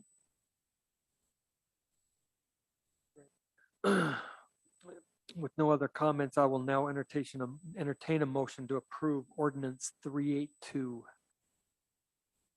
Amending code chapter 14.12.090 concerning roadway design. I'll motion to pass to vote on the ordinance 382, amending code chapter 14.12 concerning roadway design. I'll second. We have a motion to approve from Councilmember Burrell and a second from Councilmember Newell. I will now call for the vote. Councilmember Burrell, Yes. Councilmember Peterson, Yes. Councilmember Bracken, As I had made mention in the work session, I feel that there are better ways to go about doing this. Safety, but at this time I will abstain. and Councilmember Newell. Yes. I will vote yes. This ordinance passes 4-0.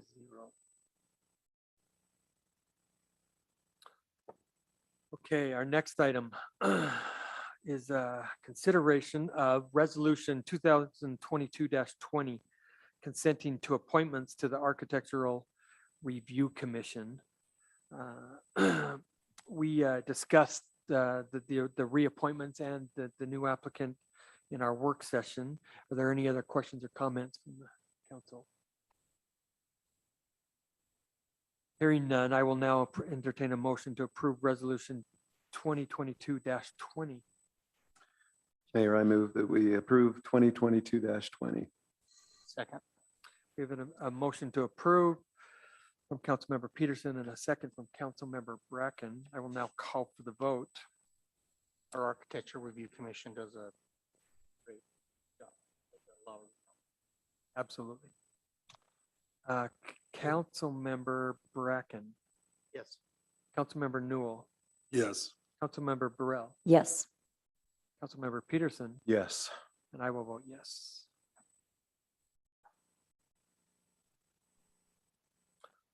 We're getting there.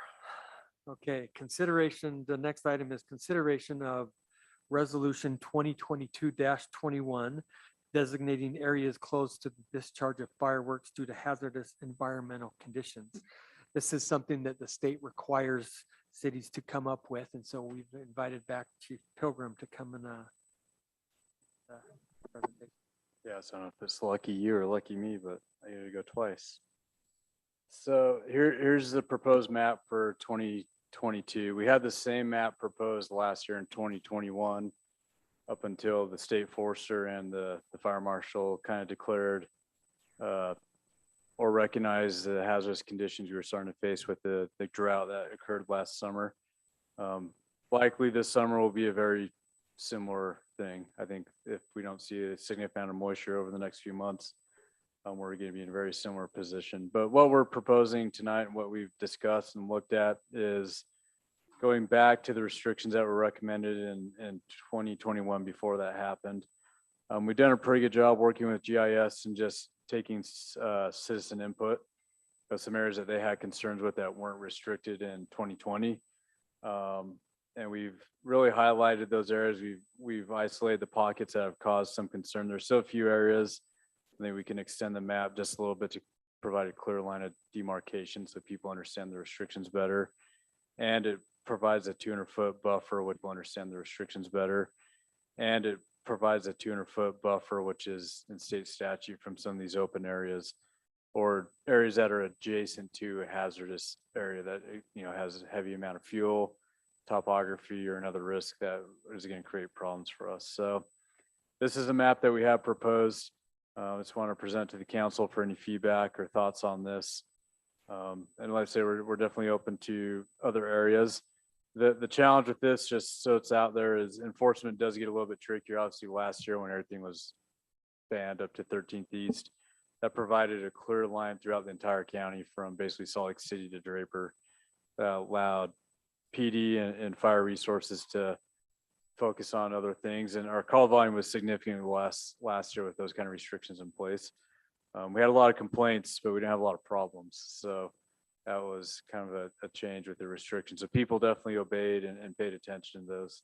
So we're hoping they do the same. We'll reduce them a little bit and allow people to celebrate and hopefully do so safely. So I don't know if there's any thoughts or questions or feedback on this.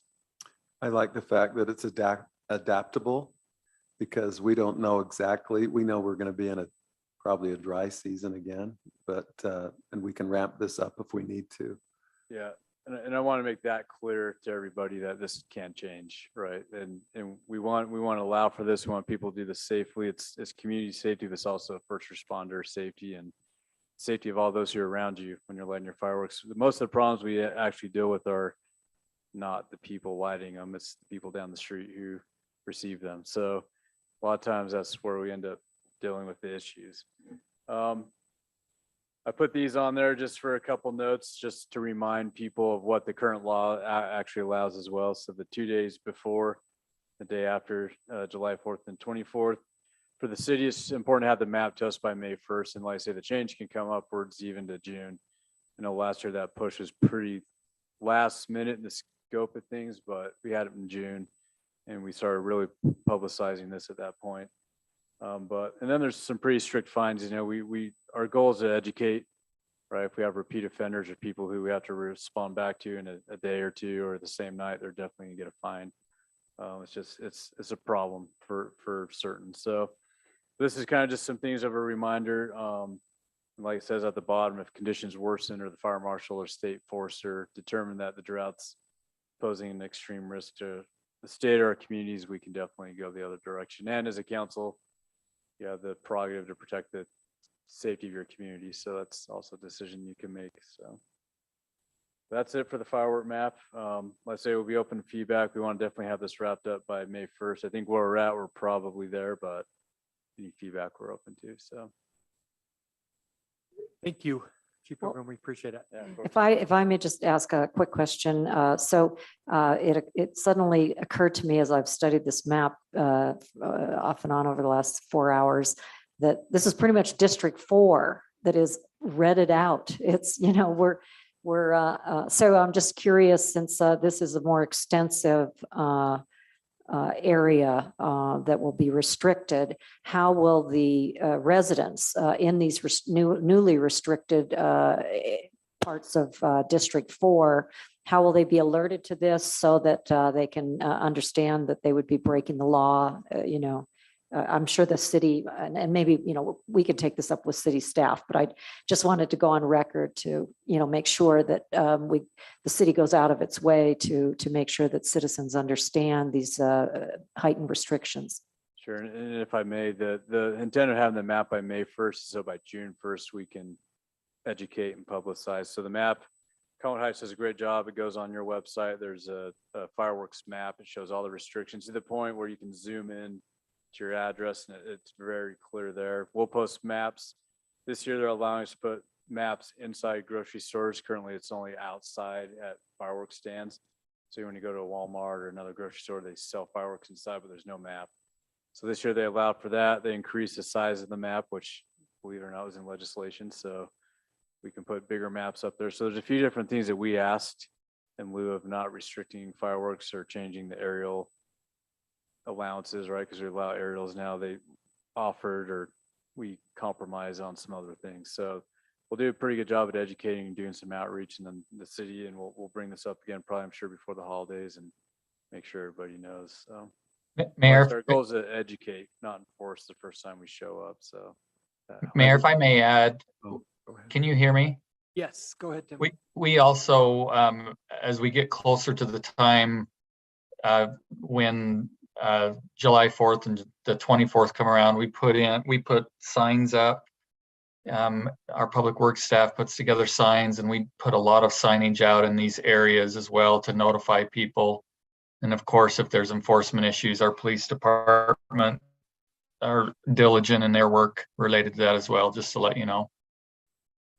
Thanks, Tim. I was going to mention that also. Do we know if the fireworks stands, are they adaptable as well? Are they going to be curtailed a little bit in sales, or do we know? as of now, I think it's kind of game on as it Game on. has been. They were pretty upset last year with the way that restrictions went down. We actually believe this year, if that were to happen again, there's gonna be a little more understanding of the why. Obviously, they put a lot of money into that and they want to recover that. So we're trying to work closely with them. We had a lot of meetings with a lot of local firework dealers and some, try to kind of, again, come to some middle ground so we understand each other's priorities. But yeah, we try to communicate that early to prevent as much impact as possible. But yeah, they're kind of at the mercy of the restrictions. So thank you. Thanks, Chief. Any other questions or comments? No, I move to approve resolution 2022-21 designating areas close to the discharge of fireworks due to hazardous environmental conditions. I'll second that. We have a movement to approve from Councilmember Burrell and a movement and a second from Councilmember Peterson. I will now call for the vote. Councilmember Newell. Yes. Councilmember Burrell. Yes. Councilmember Peterson. Yes. Councilmember Bracken. Yes. I will vote yes.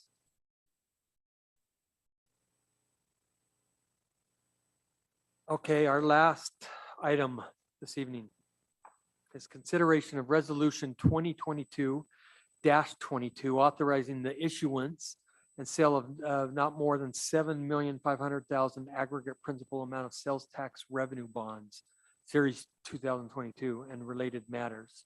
And we'll have our finance director, Scott Burgess, address us. Okay, so currently we're anticipating the cost of the building to be about $7.2 million. However, in the environment that we're in, since we don't have anything under contract yet, that could change. And so we're trying to err on the side of caution and get a little bit more money than we need, with the anticipation that we would have an agreement that we could return funds that were unspent within a year of that. So we didn't, even if we didn't have everything fully spent out at the end of a year, we would be able to anticipate our final charges and return funds that weren't needed at that time. So the anticipation is $7.5 million for the bond, returning the funds that wouldn't be needed. We have about $1 million of additional funds that could be utilized for this and or other things within the budget, any of the budgets really of the city. And then for a not to exceed 20-year term on that. And that's the idea on this and everything. And we also have Mark Anderson from Zion's Public Finance if there's any questions that I might not be able to answer as we go into this. Well, thank you. Council, questions and comments? No, I have a couple comments if you don't mind. This has been a long time coming. Just as a point of reference, because I know there is some confusion and misunderstanding out there as to what how we've gotten to this point. We originally contracted all of our public works, including snow removal, from the county, and that worked for us from incorporation in 2005 until roughly about 2015. Towards the end of that time frame, we worked with the county a number of times over a number of years on various issues that we had come up with on ways to snowplow, ways to get things quicker responses. It was not uncommon for the front desk to be inundated with calls and have the police department responding to calls all over the city for various issues.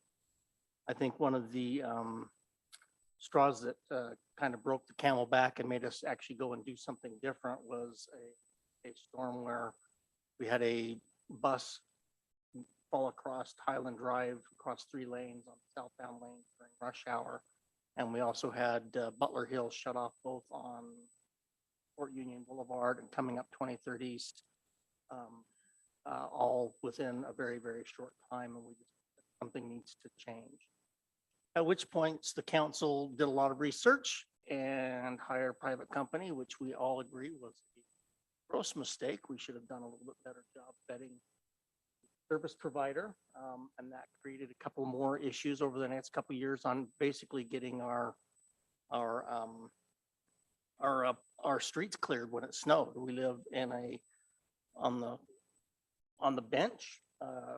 Council member Burrell's area gets it hard when it comes out, and things were not going well. So we did what we could to terminate that contract, and knowing that we were going to do that, we obviously went out to look, what do we do now? We knew we wouldn't look for a private company because we had already expressed that there was a lot of people who said we need to just go back and do with the people who've been doing it for years. We did look at that option. Unfortunately, when that option came down, we had been spending about $2.5 million per year on our contract for snow plowing and a few other things. And that had been fairly consistent. It bounced around a little bit year to year. When we got the bid back and the proposal back from the county, we were actually a little bit shocked. Their bid came in at not $2.5 million, which is what we had been used to paying, which is what we had a budget for. It came in close to $3.5 million. And the big caveat on the end of that was, and oh, by the way, you also need to buy a fleet of 11 trucks at $300,000 a piece so that we can actually do that for you and then let us hire the drivers. We didn't feel that option was viable, and so we looked at it. We looked at the possibility of doing it on, and we had our assistant city manager do a detailed study on whether we could do that and keep our budget about where it was. He wrote up a plan. It was a pretty good one. He was missing one key part of it, we thought, so we hired Matt and we added that on. We felt we needed a little more expertise right at the top. Part of that also involved hiring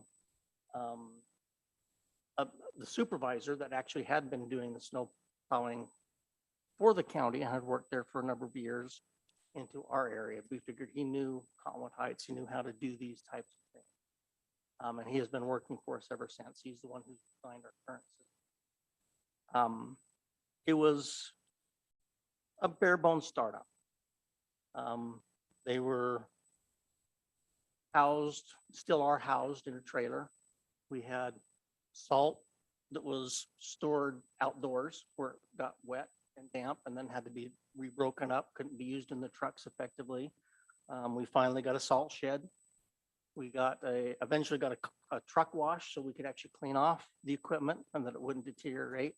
But we still get comments about, why are all of your plows sitting out in the weather all year long and things like that. So a couple of years ago, I started to push, we really need to get some sort of facility built that can take care of our equipment, take care of our employees, take care of the housing of those types of things. And get the people out of the trailers, get the equipment in their garages, and have a place so that if there's a hose that needs to replace, you're not trying to do that in sub-zero temperatures, just as a matter of practicality. At the time, I hadn't considered that it would also allow us to store trucks with salt in them and give us as much as an hour and a half lead faster response times, because we could have trucks already loaded and they wouldn't all have to get in line and get front end loaded by themselves. So I see that as a bonus. But I am very grateful that this proposal is in front of us. I wish we had taken and pulled the trigger on it 2 years ago when it was, but things are what they are. I think that we can do this. The debt service from the city is actually very, very low. We run about 10%. I think if anybody in here had only 10% of their income going to debt, they'd probably. I think we can do it, and I think we can still do it within the budget that we have been used to and continue to get. Thank you, Councilmember Bracken. I'll shut up now. Thank you. You're all welcome. Let's go to Councilmember Burrell. Okay, well, as Councilman Bracken mentioned, I live on the foothill, and I've lived there on the foothill for 22 years. And before that, I lived near Bywater Park. And I can say that myself and my neighbors have always been very pleased with the snow plowing services from Salt Lake County. So perhaps I'm going to give some points of view from a different perspective, but in full respect for Councilman Bracken and the many challenges that go to running a city and providing services. But some of my concerns, and I stated this back in January when I first learned about the Public Works building, I've referred to it as a complex because it does include office space, meeting rooms, and overnight accommodation. And my concern is that the city is obligating itself financially to owning more things. The CH Tomorrow survey from last year, residents were opposed to overbuilding. Obviously, this is arguable whether this is considered overbuilding. But before we would make a huge decision to bond the city for millions of dollars, I would like to have one more sit down with Salt Lake County. I believe that Councilman Bracken said it's been about 6 years since an attempt was made to come up with a mutually satisfactory contract. I would like to see what the conditions could be for considering having the Salt Lake County snow plowing services again. I see owning that kind of extensive equipment, having to replace 1 or 2 snow plows trucks at the tune of $300,000 every year out endlessly into the future. I'd like to see a 15 or 20-year sustainability plan that compares the city's ownership of a building, the trucks, the associated liabilities. I mean, all it would take would be a driver to run over one of our children. That could be millions of dollars right there. I have many concerns that I would just like to have answered, because I might be able to support this. But at this point, I hold these concerns and would like to see the city do a little more due diligence before bonding and taking the financial liabilities further. I also really respect the Public Works Department, and I'm often at the microphone talking about living in the 21st century. Constituents have voiced their desire to make our city more walkable with paths and trails, not only for pedestrians and cyclists, but also e-bikers. And I think that our public works employees could be deployed against building these kind of paths and new easements and connectivity within our city. This would bring, of course, greater safety and be part of a systematic safety for our city. And so for these concerns, I'm advocating that we again do a little bit more research and projection about sustainability before engaging in financial commitment for our city. Thank you. Thank you, Councilmember Bro. Councilmember Peterson. Did you call me Councilman Burrell too? No. No, okay. No. I appreciate the comments that have been made. The one thing that I've noticed when we studied this subject, and I think Council Bracken has been involved with, how many years have you been involved with Public Works? Is it 13? But the reason I say that is because I was part of having a great big TerraCare pull down my little tiny lane in those days. I shouldn't say this, but that was a mistake that they corrected. When we were looking at the different public service buildings, we went to, I can't remember how many different cities, but every one of them had a housing unit for their public works department. And I believe, I could be wrong, but I think in all the plans, the housing unit for the individuals, wasn't that cots that we had for them? Or did that change for the workers when they're working over a certain number of hours? Those are just, it's a room about the size of an office with maybe two cots in it, so they don't have to rest their eyes in the chairs. I know that large storm that dropped up to 18 inches up at my parents' home, which is on 70th and 30th, or Fort Union now they call it. But those drivers were going nonstop for 21 hours that day. Yeah, many hours. I kept trying to shovel up what they were putting in front of my parents' house every time they came by, but that's another story. But it is never to be taken lightly to spend this amount of money. Fiscally conservative people just, I sweat when I see this. But it has been very much studied at great length. And I think we've been in touch too with the county services to know pretty much where we'd sit with them. So it's not that we haven't done the due diligence on this, is what I'm saying. And it is something that, like Council Bracken said, I wish we could have done this a couple of years ago. Inflation is killing all of us. But I think it is needed, and for that reason, I do support it, even if it's a tough pill to swallow. I think there's just a lot to be said to have control over who gets to your city, when they get to it, and how they get to it. And the lead time, just like with our first responders, getting those trucks out an hour earlier, full of salt, ready to go, sometimes is a matter of life and death. But I do appreciate what Public Works does, and I hope that we can find a solution to this through this process. Thank you. Councilmember Newell. I appreciate all the comments for and somewhat against. I've retired from an industry that supplied salt, that supplied the tools for repair, that supplied the other items that were necessary to maintain these vehicles. And I feel the pain of our Public Works Department in trying to keep up with the maintenance of these pieces of equipment. Salt is something that is so corrosive. It's not necessarily just the salt that they're providing for us to clear our streets, but it's in our air. We look at our vehicles. In Utah, if you don't wash your car for a couple of years, it's going to be a rust bucket. We have to find ways to mitigate cost. And this I see as an investment that has a return that will come back to us as a city, based on the fact that we will be able to maintain, house, and better the equipment that we're using every single day to serve our communities.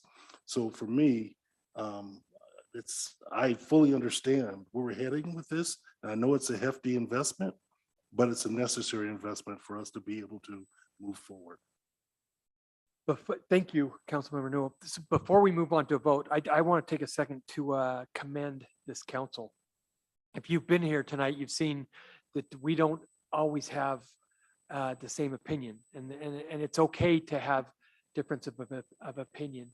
But if you've been here, if you were here last year and into this year, I have people smiling and laughing. I just want to let you know how appreciative I am that we can have a disagreement of opinion and be respectful towards each other. And we're not all going to vote the same every time, but I just want to say thank you for how you conduct yourselves, and for every voice is important. So I really, really want to keep hammering that every voice is important. So I appreciate every opinion. And having said that, I will entertain a motion on resolution 2022-22.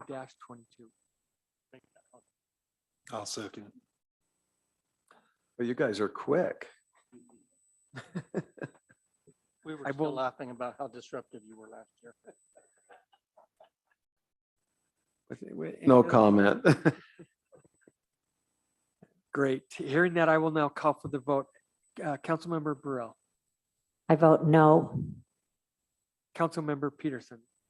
I vote yes. Councilmember Bracken. Yes. Councilmember Newell. Yes. And I will vote yes. By a 4-1 measure, that resolution passes.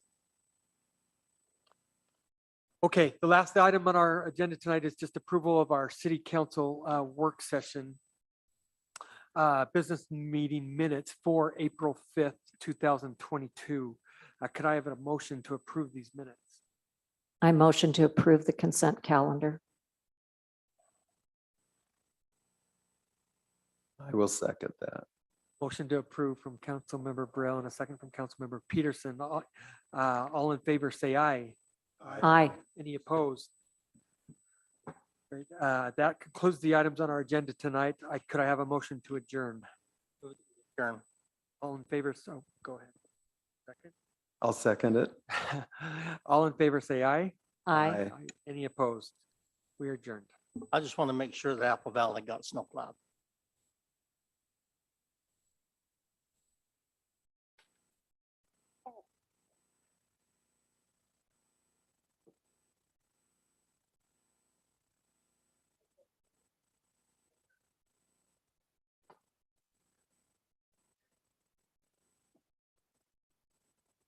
Group hug.